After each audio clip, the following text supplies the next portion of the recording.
So everyone says that multiple layoffs అవుతున్నాయి, multiple service based sectors and product based sectors లో layoffs అవుతున్నాయి and maximum అంటున్నారు. So of course అవుతున్నాయి. So you can see the report of the Amazon has given 80,000 jobs has been quitted and they're mostly hiring the interns. So because of the revenue of the company and company growth and they're automating completely, everyone's choosing the Tesla, how they're automating their things and when it comes to Elon Musk algorithm, so he used always a system. So when it comes to the SpaceX, there is no human. So there are a lot of automation and humans. Completely and neurotechnology. It's called as neurotechnology. It's completely ANN, artificial neural networks. So it's completely depends on how human will performs and from the scratch the model has been designed. So everyone's using same the way and nowadays.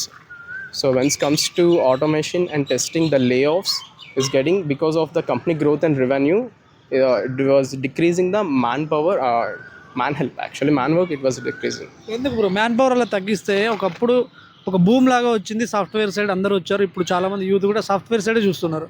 So ఇట్లా సడన్గా తీసేస్తే ఏంది ఇక అంటే ఒక employee పరిస్థితి ఏంటి, ఆ ఎంప్లాయీ వెనకాల ఫ్యామిలీ తెలుగులో యాక్చువల్లీ నాకు తెలుగే ఇబ్బంది, ఇంగ్లీష్ అయితే నీకు ఫాస్ట్ చెప్తాను కానీ.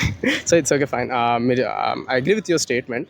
So if you are a startup founder, if you are a entrepreneur, so you have to think like that. అంటే ఇప్పుడు మీ లాభం కోసం చూసుకొని పక్కన ఉన్న వాళ్ళని వదిలేయడం అవన్నీ అనేది సెకండరీ. ఫస్ట్ థింగ్ ఏంటంటే కంపెనీ గ్రోత్ అనేది ఇంపార్టెంట్. ఇప్పుడు జనరల్గా చెప్తాను, ఇప్పుడు అమెజాన్ ఉంది, అమెజాన్ ప్రొడక్ట్స్ అనేది మనం ఆర్డర్ చేస్తేనే వాడికి గ్రోత్ ఉంటుంది. సో ఇప్పుడు ఒక ప్రోడక్ట్ అక్కడ నుంచి తేవాలి ఇవ్వాలంటే ఒక మనిషి ఉంటారు, షిప్మెంట్, వేర్ హౌసెస్ మల్టిపుల్ ఉంటాయి. సో లైక్ క్లౌడ్ సర్వీసెస్ అని చాలా ఉంటాయి. సో మ్యాన్ పవర్ అనేది ఉండాలి. సో ఇప్పుడు కొంతమందిని తగ్గిస్తే మ్యాన్ పవర్ కన్నా ఆటోమేషన్ అనేది వర్క్ ఇంకా బాగా చేస్తుంది. ఇప్పుడు మీరు అనొచ్చు, most of the people are choosing the IT industries and why they are lay offing and maximum AI was replaced completely and vanished a lot of jobs and entry level jobs got all of us vanished. But సడన్గా ఒక మెయిల్తో తీసేస్తున్నారు. ఒక employee exit అవ్వాలంటే 3 months notice period ఉంటుంది. But వాళ్ళు తీసేయడం మాత్రం single మెయిల్తో తీసేస్తున్నారు. దీనికి ఏం చెప్తున్నారు? That was irrelevant. At least notice period అయినా ఇస్తే they will choose another career or look for another path. But వెంటనే తీసేయడం అనేది it's awful thing. So I'm not agree with that for the IT companies' behavior and the decisions what they had taken. Some of the decisions were not in an order, frankly speaking that. So actually employee is not just an I could say that he's not a worker. వాళ్ళ ఫ్యామిలీకి he's the only one. అంటే మొత్తం అన్నీ ఇంకా ఒక employee vanished అయిపోయాడు అంటే the company will be vanished. అది నేను ఎవరైనా సరే మేబీ ఇప్పుడు ఫౌండర్ వ్యానిష్డ్ అయిపోయాడంటే అఫ్కోర్స్ చాలా పోతాయి. ఎందుకు తీసేస్తున్నారు? హెవీ ప్యాకేజ్ గురించి తీసేస్తున్నారు అనుకోవచ్చా, లేకపోతే ఏ ఇంపాక్ట్ అనుకోవచ్చా? ఏం చెప్తారు? రియాలిటీ వచ్చేసరికి compare to human work and automation work, human వర్క్తో పోల్చుకుంటే ఏఐ వర్క్ ఆటోమేషన్ ఏదైతే ఉందో అది 100% ఎఫిషియెంట్గా ఉంది compare to human work. Human work 70% ఉంటే ఆటోమేషన్ ఏఐ వర్క్ ఏదైతే ఉందో అది 90% బాగా ఇస్తుంది కదా. సో అందుకని ఎట్లా ఉండబోతుంది మరికొద్ది రోజుల్లో? అసలు ఎంప్లాయీస్ అనేది ఉండరంటారా? అంటే ఎంట్రీ లెవెల్ జాబ్స్ అయితే పోతాయి. సో నేను చెప్పేది ఏంటంటే అది నేర్చుకోండి, ఇది నేర్చుకోండి, ఈ స్కిల్ నేర్చుకోండి అన్న చేసుకోకుండా take a path which is suitable to you.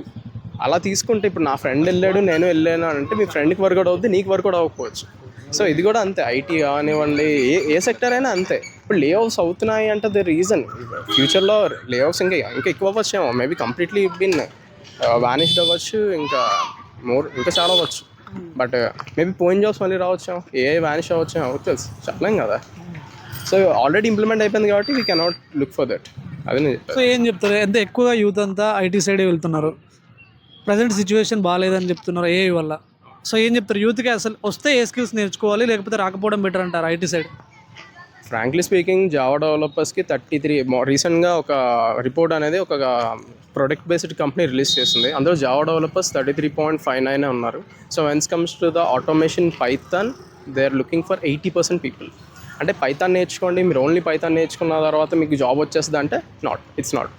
ఎందుకంటే కంపెనీకి యూజ్ అయ్యేటట్టు మీరు నేర్చుకుంటే anyone can hire you. If your need is there for the company, anyone can hire you. So be like that. అంటే జాబ్ డిస్క్రిప్షన్ తగ్గట్టు multiple resumes చేసుకోవడం కానీ, multiple references పెంచుకోవడం, నెట్వర్కింగ్ పెంచుకోవడం. You have to look care about your self.